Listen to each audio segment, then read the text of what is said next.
Sorry about the difficulties. Just backing up. So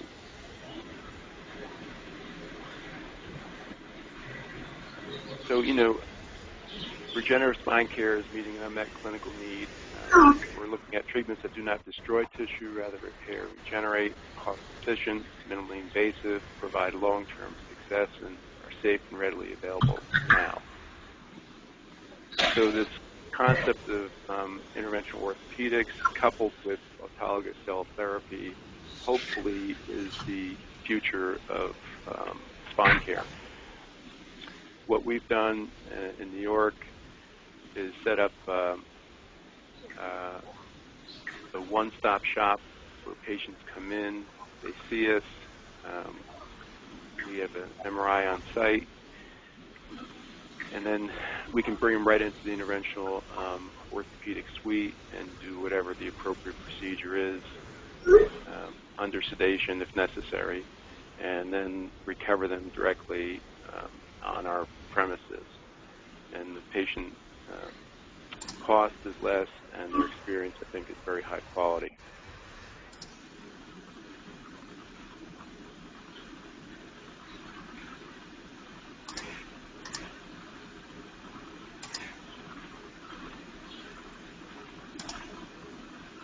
Getting back to trying to treat the underlying pathophysiology of disdegeneration, it's a very complex thing with many factors. And if you look at the issue of the beginning of the end of the disc, it really starts with an annular fissure. The disc is poorly vascularized with low healing potential, has rich innervation, full of inflammatory cytokines, and this combination makes it the most common source of low back pain. And then you look at all the different variables that create intervertebral disc degeneration, whether it's cell viability, cell number, increased extracellular matrix production, or pro-inflammatory cytokines.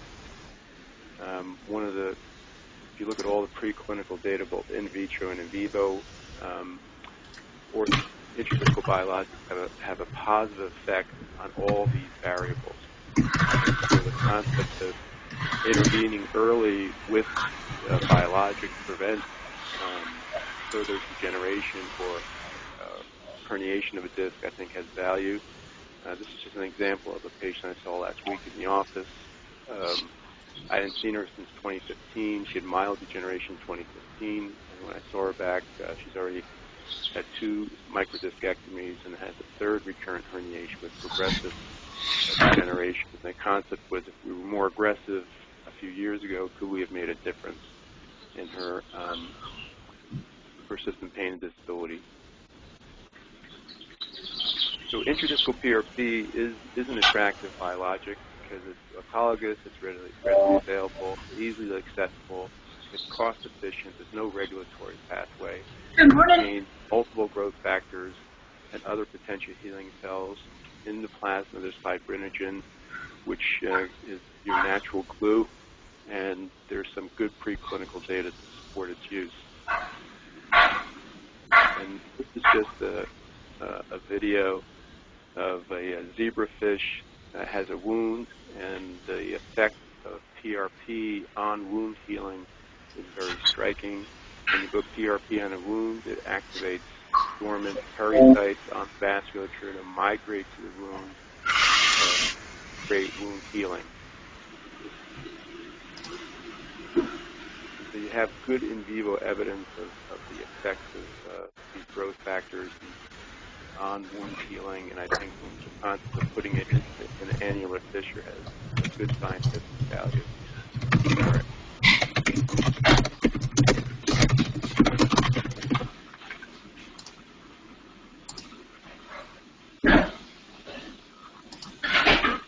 The potential disadvantages of PRP are that it's really a low concentration of growth factors, more in the nanogram range, not microgram. There's significant variability in cell counts between patients, large variability in different preparation methods. We really don't know if high versus low WBC splits the disc. Are higher concentrations better? Some studies suggest it preclinically. And the other issue is that multiple injections, are they needed? And is there any harm to do multiple injections? And again, there's limited clinical evidence. So we did a double-blind study. We started that a number of years ago and published it last year. Our results, this was performed at Hospital for Special Surgery, and anyone interested can just pull the article and read it. It was a total randomization of PRP versus contrast with a crossover at 8 weeks. We used standard discographic techniques. Independent observers collected data. We did provocative discography on everyone, and then if they had pain without a grade 5 fissure, we injected either contrast or PRP. We used various outcome measures, standard outcome measures to see if patients improve. And the inclusion and exclusion criteria are quite strict. Really, we're looking for patients with internally disrupted discs. This is a flow chart of how we obtained the patients. And we had 22 in the control and 36 in the treatment group. And we had a good follow-up rate at 2 years of over 80%. Just an example of the type of patients that were in our study. These weren't large disc herniations. These were just painful annular fissures with small protrusions that had created significant pain. The pre-procedure symptom duration on average for our patients in the study was over 4 years. And many of them were ruled in. They have good relief, but temporary with epidural, either transfemoral, caudals. Just an example of the discogram showing the small annular fissure. And the post-discography CT scan, which shows a radial fissure with a circumferential component. And she was in the treatment group, and this is just to show you some of the powerful effects that PRP has in certain patients, where her pain was severe and completely went away over time. And prior to that, she had refractory pain for 2 years. And so you learn from the home run patients about which treatments are good, which treatments aren't good, and it would be nice to reproduce this in all patients, but that's something we have to strive for. So when we looked at the results in the first 8 weeks of the PRP versus the control, we did see differences in pain, where the PRP group did much better. And when we looked at statistically significant differences, there was a statistically significant difference in pain relief over time in the first 8 weeks. Function, there wasn't much change using the SF-36, but the FRI shows statistically significant differences already within the first 8 weeks. And we're seeing changes. The MCID for the FRI is about 9 points, and already at 8 weeks we're seeing changes of over 11 points in the treatment group. And when we looked at the MCID overall for FRI, about 60% of patients were doing better versus about 25% in the control. Even with small numbers, we were seeing statistically significant differences in pain, function, and now patient satisfaction at 8 weeks. The patients that didn't respond in the control group were put into a crossover, and even those patients improved once they got into the crossover.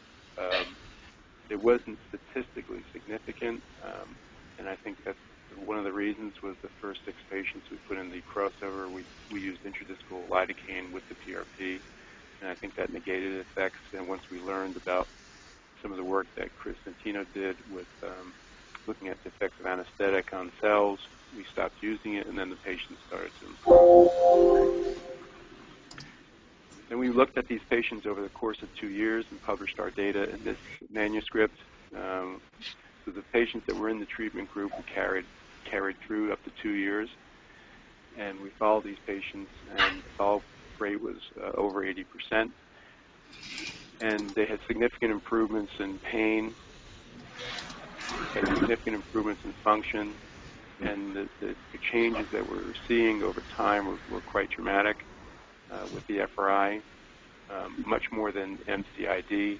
These are changes of 25, 30 points. And that also occurred with the SF-36, both pain and function. Again, statistically significant changes, and this is just from one injection. When we looked at NAS satisfaction, carried it all the way out to 2 years, it still seems to be about 60% patient satisfaction rate at 2 years. So when we looked at the results of this study, we did not have any infections. There were no progressive disc herniations. Typically, patients had a transient increase in pain after the procedure for up to 1 week. We recommend that when you do these procedures, you inject slowly over 3 to 5 minutes using a small syringe. We use standard, 2-needle technique, where a 25-gauge needle goes to a 20-gauge introduced needle. And we advise not using intradiscal lidocaine with the PRP. It's acidic and probably kills the cells.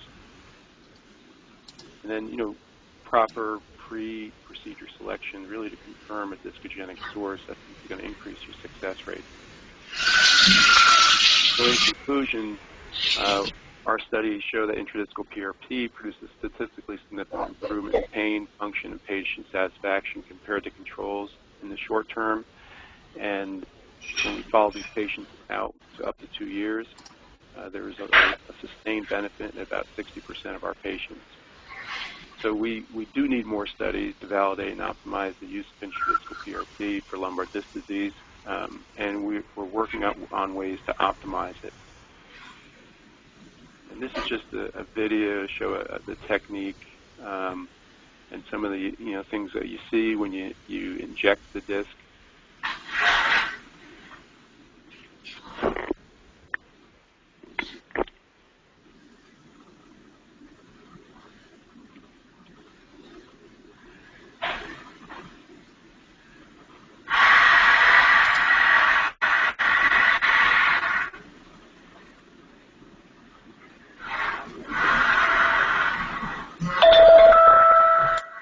Again, we use 2-needle technique, 25-gauge needle goes through a 20-gauge introduced needle into the posterior annulus.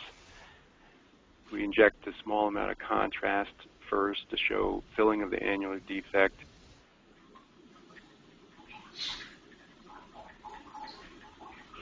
And then we just replace the syringe and put the PRP in. And you can see that immediately the platelets aggregate and create a sealant effect. And you can pump the disc up in most cases, back to normal.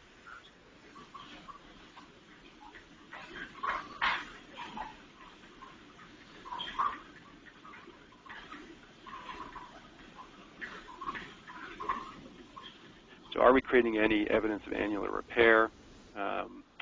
This is a patient we treated with intradiscal PRP in 2014. He came back. He did well with some residual symptoms. You could see a difference in the annulus, that HIZ in the annulus. We did it again, and it completely resolved. We just published this case report of a patient we treated with intradiscal PRP who showed not just changes in discoloration, but also significant changes in the modic changes that we're seeing, not just at a mildly degenerative disc, but also a severely degenerative disc with motive 1 changes. So I think this is with a higher concentration PRP, and that's what we're trying to move towards. So some of the things we're doing now are trying to look at combining the PRP with people who fail with more an additive agent like fibrin, to try to seal the tear better. And this is a 28-year-old hockey player, professional hockey player, who had PRP. It didn't give him what he wanted, and so we went to a combination of PRP with fibrin.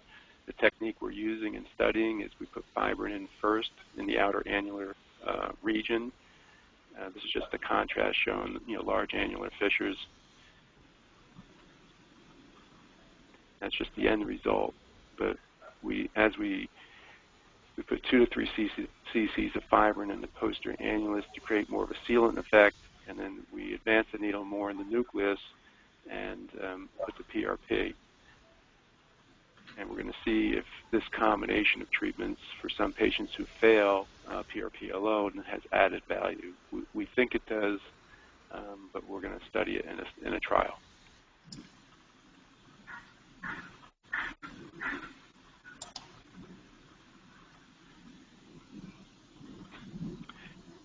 So the question is, does PRP have added value in other areas of the spine, more severe conditions? This is a patient we're treating with years for degenerative scoliosis, lateral recess stenosis, and a right L3, radicular pain with steroids, exercise. Then we did an intradiscal PRP to see if there's any positive effect. And you can see after the PRP injection, even these asymmetric disc space narrowing can improve. And we saw her 18 months later. She's been doing wonderfully without any further epidural steroid injections, and the PRP did make a slight change in her disc. We're looking at whether we can help transitional syndrome, which is a big problem we see, and I think the combination of PRP with fibrin might have value in this area.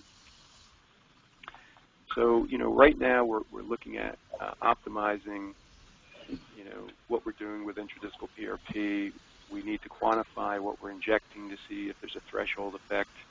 We want to explore using intradiscal PRP beyond other conditions and possibly combining it with fibrin or other intradiscal biologics. I think the data on intradiscal stem cells is coming. I don't think it's there yet. I think we have some level 1 evidence that PRP has value, and I think creating an intradiscal registry to really look at this, I think, will help all of us.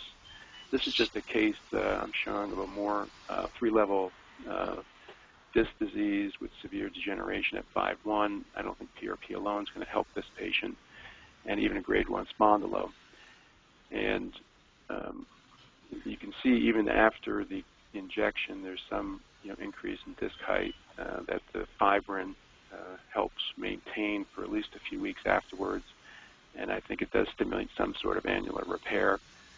He's done very well and has avoided a 3-level fusion with this combination treatment.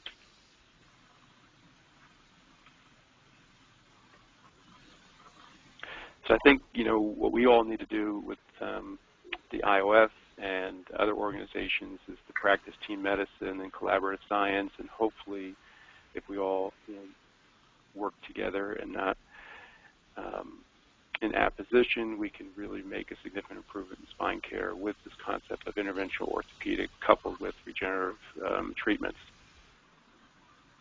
Thank you for your attention.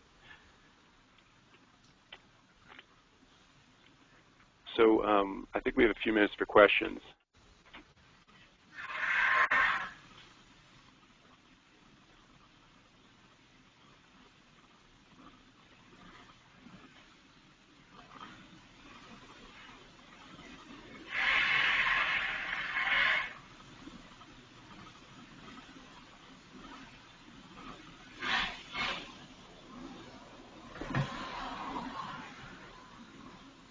One question, are you performing any intradiscal injections without contrast to prevent degeneration from the contrast? Right now, our current practice is that we use Omnipic 180, which is shown to be somewhat less toxic than any other types of contrast. We only use 0.5 cc's of contrast when we inject just to show annular filling. So we don't really do provocative discography with contrast anymore. We're bringing patients to the interventional suite already with a good understanding of their pain generator, and we're really trying to concentrate on filling the disc with cells rather than contrast. So I think it's a good point.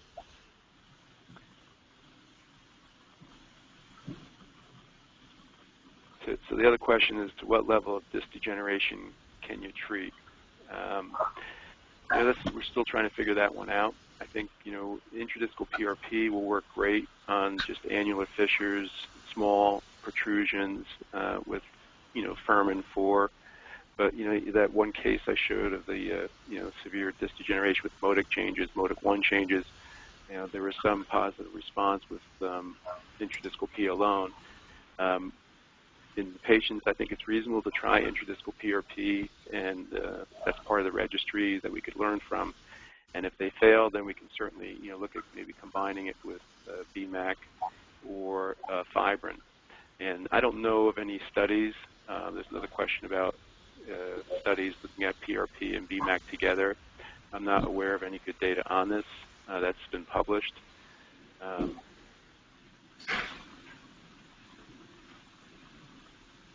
So thoughts on intradiscal platelet lysate releasate. There's actually a very good animal study that was done in Japan by Obata, which showed that if you, in a rabbit model, injury model, if you injected 40x platelet lysate, there is signs of not just annular repair, but disc regeneration. And I think Chris has more experience with using platelet lysate in the disc. We just use point-of-care regenerative treatments, and most of the platelet lysate is usually combined with, bone marrow-derived stem cells.